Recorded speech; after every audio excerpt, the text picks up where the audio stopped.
obviously one of the big storylines here from game balls.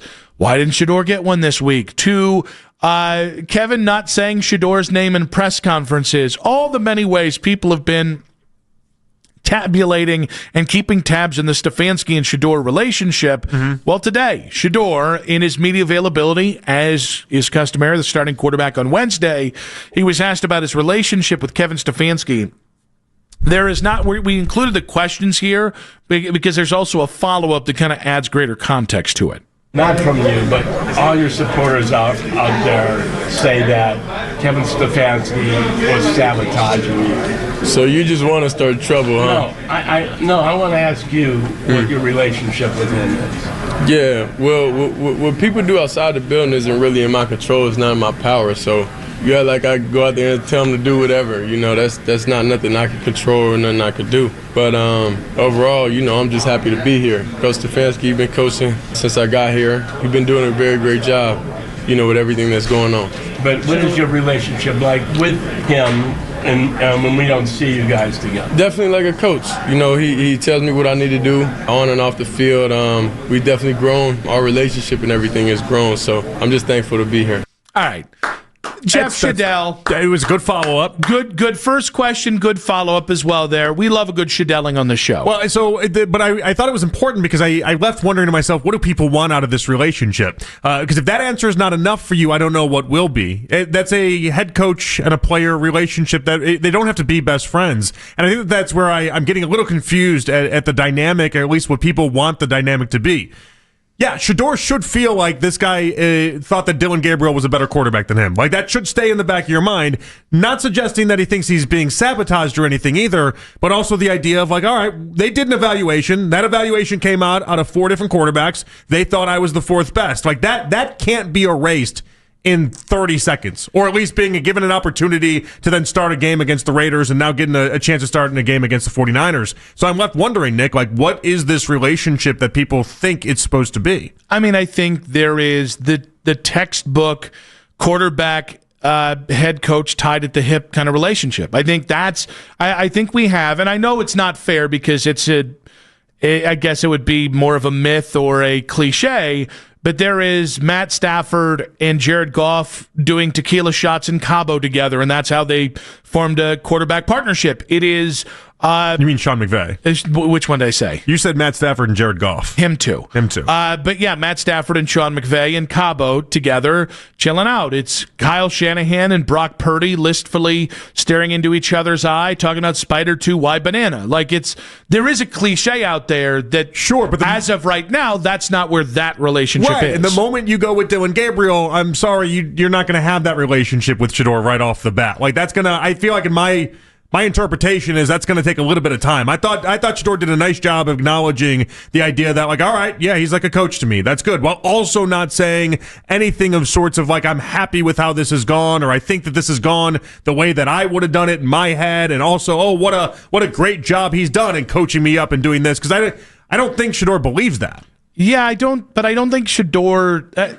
But I do think allowing the sabotage thing to stay out there is something that benefits Shedeur and doesn't benefit the Browns.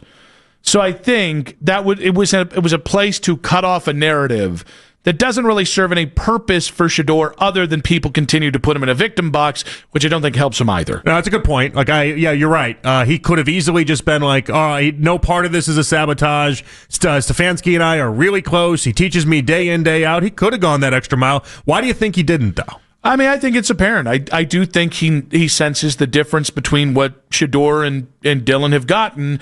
And I guess my response would be like, don't take that as an insult. Take that as an opportunity.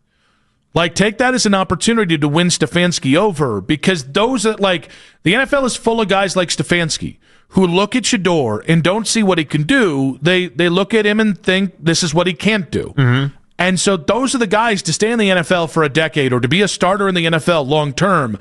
You do have to win those guys over. They can't just be the enemy. Yeah, no, I agree. I find it really interesting, though, that when given the opportunity there, that's the direction that he chose. And I don't blame him, by the way, for choosing that direction. Maybe that's just how I'm built or how I'm wired.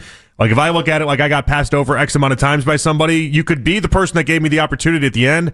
I'm still going to remember the times that you didn't choose me, though. So I want to be clear, because I'm not bashing Shedeur for this. I'm just pointing out there was a direction he could have taken this. But I also think it bears to kind of point to there is how you feel publicly and how you feel privately. I think Dillon Gabriel, because of his standing in the organization, how much they believed in him, Dillon could have been a guy at any point that came out and he could have rocked the boat. He could have, because they believe, Kevin specifically believed him in such. I think there's more of a leeway you get there. Shedeur doesn't have that leeway yet. And so I think there's a bit of a missed opportunity for him to put this one to bed, because there's so many narratives. There are going to be so many pro-Shedeur narratives. I don't know that he fully trusts Stefanski enough for that anyway. Like, we let off the show with the idea. You don't have to trust him. You have to just try and better your situation the best you can. We let off the show with the idea that if just this week alone in the San Francisco game, if he doesn't hit a certain standard, he could lose his job based off of Stefanski's and how much he enjoys Dillon Gabriel. Like, so if you go to bat in this moment for Shedeur, if Shedeur goes to bat for Stefanski, and cuts down that narrative at the knees and says, no, he's had my back from day one. He's always been helping me out. He's always been doing this. Well, then if he removes the starter job from you a week from now, I mean, then it's just going to look really like it's solely on you and that's it. Or it's going to look like you're a young quarterback that's still developing. Like, I listen, I agree that the way Shedeur has been treated is different than the way Dillon has been treated, and I think that's dumb. I think if both, I honestly, while I was watching the game on Sunday, all I could think to myself is, man, how much better would Shedeur be if you had put the effort, the focus, the development, the commitment into Shedeur the way you had Dillon. Yeah. I'll also say that when you don't come out and dispel, you just take the easy win. Right? Because that's the whole point with Shedeur is on the field, take the easy wins when they're there, and then take your shots down the field. I think we'll get there, by the way. I do too, but I think this was an easy win for Shedeur that I think maybe is that thing that when you do it, even if it's not 100% true, or again, you're just playing the media game, there are benefits there that all of a sudden the Browns relax a little bit more of like, oh, hey, he kind of covered us there. All right, maybe that buys you a little more leeway and buys you a little bit more trust. And I just think like that was an easy win. It's not a big deal he didn't take it, but that was an easy win that if you just put that all the way to the bed, and even though you know in your heart of hearts what the truth is, maybe it starts to help you with whatever asinine fears, this boogie monster crap that people around the NFL have dreamed up with Shedeur. I just don't think he believes it at this point, so that's why I didn't say it. Yeah, you don't have to believe it. But that's why I think 3 or 4 weeks from now, if all of a sudden Shedeur goes and he wins the San Francisco game, wins the Titans game, and seems like he has a clear runway to have this thing for a while, if he does accomplish all those things, then I could see him coming back and saying, oh, you know what, maybe I didn't see their process, maybe I didn't see their vision, and maybe I do need to give him more credit for this, that, and the other. I just don't think he's there yet. So even within that, I think Shedeur at some point has to understand that it doesn't matter anything other than where you were drafted and the narrative about you in the NFL. It's not fair, but the NFL isn't fair. So the narrative on you is you're about yourself. The narrative on you is you fit out, you don't fit in.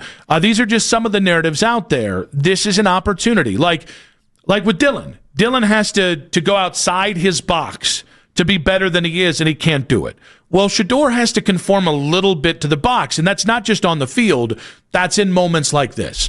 And again, I don't want to make it a criticism. I know, but he couldn't do it, and this is part of that. This is part of the discussion we need to have about it. Well, why couldn't he do it? But you have to. But he couldn't. He couldn't because he didn't want to give any credit to Stefanski in that moment. And based off of how he's been treated, I don't blame him for it. I wouldn't be there yet, not after 1 week. I just wouldn't be personal. You can have valid concerns about, I don't want to say how you were treated, but how you were brought along versus how Dillon was brought along. And still understand that's how the NFL works. And understand that Stefanski, I think, is part of the boys club that has bought into this narrative that everybody buys into, and they need to be like, you're not going to run all those guys out of the NFL. You're not. The only way you're going to do what you want to do, the goal, be the starter, be the man, be the franchise, is if you convert those guys.